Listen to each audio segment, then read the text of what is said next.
कश्यप ऋषि और दिति की कथा। दिति कश्यप ऋषि की धर्मपत्नी थी। एक दिन सायंकाल को दिति श्रृंगार करके पति के पास आई और काम सुख का उपभोग करने की इच्छा प्रकट की, क्योंकि वह कामातुरा हो गई थी। कश्यप ने कहा, देवी, यह समय सायंकाल का है। यह समय काम सुख के लिए नहीं उपयुक्त है। इस समय कामाधीन होना ठीक नहीं है। जाओ, दीपक जलाओ। शास्त्र में कहा गया है कि सौभाग्यवती स्त्री में लक्ष्मी का अंश है। सायंकाल के समय लक्ष्मी नारायण घर आते हैं। उस समय घर बंद होगा तो लक्ष्मी जी जय श्री कृष्ण कहती हुई वापस लौट जाएंगी। आजकल तथाकथित सुधरे हुए लोग खास करके शाम को ही ताला लगाकर बाहर निकल पड़ते हैं। घूमने जाना ही हो तो सूर्यास्त के पहले लौट आना चाहिए। स्त्रियों को चाहिए कि शाम को घर के बाहर भटकती न फिरें। संध्या समय तुलसी की पूजा करो और वहाँ दीपक जलाओ। भगवान के आगे धूप दीप जलाओ। मनुष्य के हृदय में अंधकार है, वहाँ प्रकाश जलाना है। दशम स्कंद में कथा है। गोपियाँ यशोदा जी से फरियाद करती हैं कि कन्हैया हमारा माखन चुरा कर खा जाता है। तो यशोदा कहती हैं कि अंधेरे में माखन रखा करो कि जिससे कन्हैया उसे देख न पाए।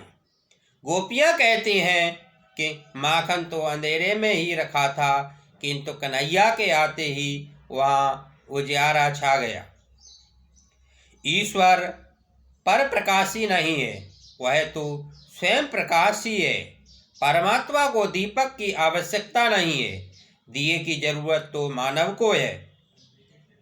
सायंकाल सूर्य और चंद्र के तेज क्षीण होते हैं, दुर्बल होते हैं। सूर्य बुद्ध का स्वामी है और चंद्र मन का।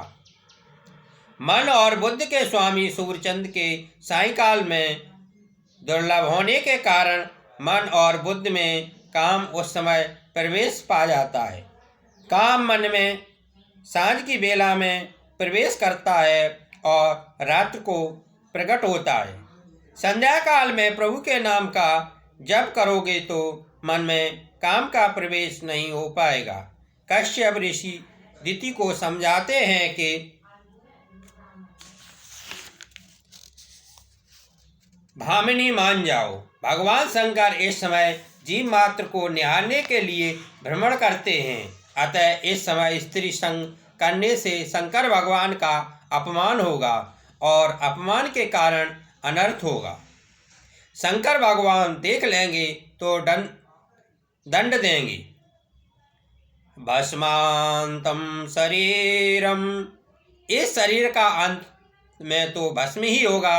अतः शिव जी भस्म लगाते हैं और जगत को वैराग का बोध कराते हैं।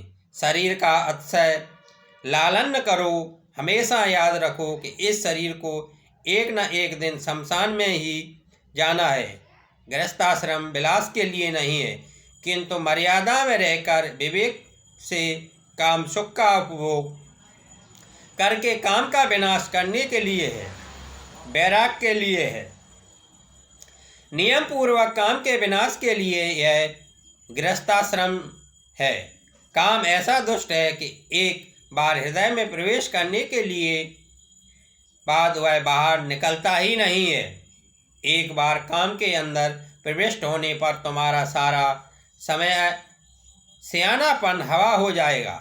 अतः जीवन ऐसा सादा और पवित्र बनाओ कि मन बुद्धि में प्रवेश करने का अवसर काम कभी पा ही न सके।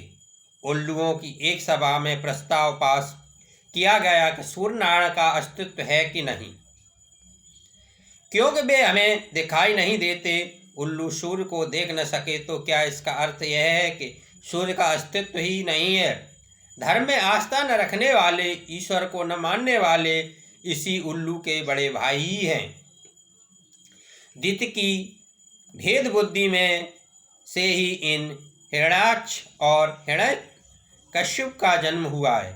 सभी में मेरे नारायण का वास है, ऐसा अभेद भाव रखोगे तो पाप नहीं होगा। दिति ने कश्यप की बात न मानी और कश्यप भी दिति से दुराग्रह के आगे झुक गए। अंत में दिति को अपनी क्षति का भान हुआ, वह पछताई। उसने कश्यप की पूजा की और भगवान शिव जी से क्षमा याचना की। कश्यप ने कहा कि तुम्हारे गर्भ से 2 राक्षस उत्पन्न होंगे। पति और पत्नी उचित संयम का पालन न करें तो उनसे पापी प्रजा की उत्पत्ति होती है। पवित्र दिवस जैसे कि दोनों पक्षों की दूज, पंचमी, अष्टमी, एकादशी, चौदस, पूर्णिमा, अमावस्या तथा पर्वों के दिन ब्रह्मचर्य का पालन अवश्य करो। लोग कहते हैं कि काल बिगड़ गया है, अतः पापी प्रजा उत्पन्न हो रही है। वैसे काल भी कुछ बिगड़ा तो है ही, किंतु लोगों का दिल ज़्यादा बिगड़ गया है। एकादशी, पूर्णिमा या पवित्र दिनों का विचार किए बिना ही वे कामान्ध हो जाते हैं, अतः पापी प्रजा उत्पन्न हो रही है। काम को हृदय में प्रवेश करने का अवसर ही न दिया जाए। एक बार काम को हृदय में प्रवेश हो गया कि सयानापन निरर्थक हो जाता है। जितने भी कामांध होने के कारण ही सयानापन गवा दिया था। मनुष्य केवल इस शरीर का भी विचार करेगा तो भी उसके हृदय में शरीर सुख के प्रति तिरस्कार उत्पन्न होगा और वैराग्य के भाव की उत्पत्ति होगी। यह शरीर कैसा है? इसमें हड्डियां टेढ़ी तिरछी बिठा दी गई हैं, उस पर मांस रख दिया गया है और फिर त्वचा से मढ़ दिया गया है, अतः अंदर की चीजें नहीं दिखती। अन्यथा रास्ते में पड़े हुए हड्डी के टुकड़े को कोई छुएगा भी नहीं। वह सोचेगा कि उसे छूने से शरीर अपवित्र हो जाएगा, किंतु वही मनुष्य देह में छिपी हुई हड्डियों से प्रेम करता है। ऐसी मूर्खता दूसरी ओर क्या होगी? भागवत में एक स्थान पर कहा गया है कि यह शरीर तो कुत्ते और लोमड़ी का भोजन है, अग्नि संस्कार न हो तो इस कुत्ते ही खाएंगे। ऐसे शरीर का मोह छोड़ो। जब दिति ने जाना कि उसके गर्भ से राक्षस उत्पन्न होगी तो वह घबरा गई। तब कश्यप ने कहा कि उनका संस्कार करने के लिए भगवान नारायण आएंगे। तो दिति ने कहा कि तब तो मेरे पुत्र बड़े भाग्यशाली होंगे। कश्यप ने दिति को ऐसा भी आश्वासन दिया कि तेरा पौत्र महान भागवत भक्त और महान वैष्णव होगा और प्रहलाद नाम से जगत में विख्यात होगा। जो ठाकुर जी का सेवा स्मरण अकेला करे वह साधारण वैष्णव है, किंतु जिसके संग से दूसरों को भी ईश्वर की सेवा और स्मरण करने की प्रेरणा मिले और इच्छा जागे वह महान वैष्णव है। भक्तों ने एक बार महाप्रभु वल्लभाचार्य जी से कहा कि हमें वैष्णव का लक्षण बताइए। महाप्रभु जी ने कहा कि जो ठाकुर जी की सेवा करे वही वैष्णव है। भक्तों ने कहा कि यह बात तो हम भी जानते हैं, हमें कुछ विशिष्ट लक्षण बताइए। तो महाप्रभु जी ने कहा कि महान वैष्णव वह है जिसके संग में आने वाले को ठाकुर जी की सेवा से प्रीत हो जाए और उस पर भी कृष्ण भक्ति का रंग लग जाए। प्रहलाद महान वैष्णव हैं। प्रहलाद के संग में आने वाले पर भी भक्ति का रंग लग जाता था। तुम्हारी संगत करने वाले पर भक्ति का रंग न लगे तो मानो कि तुम्हारी भक्ति अभी कच्ची ही है, किंतु दूसरों को सुधारने की तकलीफ में पड़ने की साधारण मनुष्य को कोई जरूरत नहीं है। तुम अपना ही मन शुद्ध कर लो, बस यही काफ़ी है। व्यसन जैसा कोई पाप नहीं है। जो व्यसन को पराजित कर सकता है वही भक्ति कर सकता है।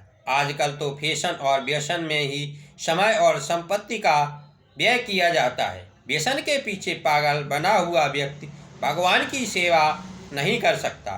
वैष्णव तो वह है जो निर्व्यसनी हो। जो भगवान की आराधना करना चाहता है उसे लौकिक व्यसन से प्रीत नहीं करनी चाहिए। जिसे ईश्वर की आराधना करनी है उसे चाहिए कि वह फैशन और व्यसन में न फंसे। व्यसन हो तो एक ही हो और वह व्यसन हो कृष्ण भक्ति का। विद्या व्यसनम अथवा हरिपाद सेवनम व्यसनम। तुकाराम महाराज को भक्ति का ऐसा ही व्यसन था। उनकी आँखों की ऐसी आदत पड़ गई थी कि जहाँ भी उनकी नज़र जाती वहाँ उन्हें मुरली मनोहर का स्वरूप दिखाई देता था।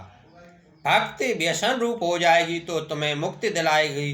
भक्ति व्यसन सी हो जाती है तो तुरंत मुक्ति मिलती है। राज्य शासन से समाज नहीं सुधरता, संत ही सद्भाव के द्वारा उसे सुधार सकता है। प्रहलाद के संग में जो भी आए उन सभी का उन्होंने कल्याण किया। हरि ओम। शांति शांति शांति।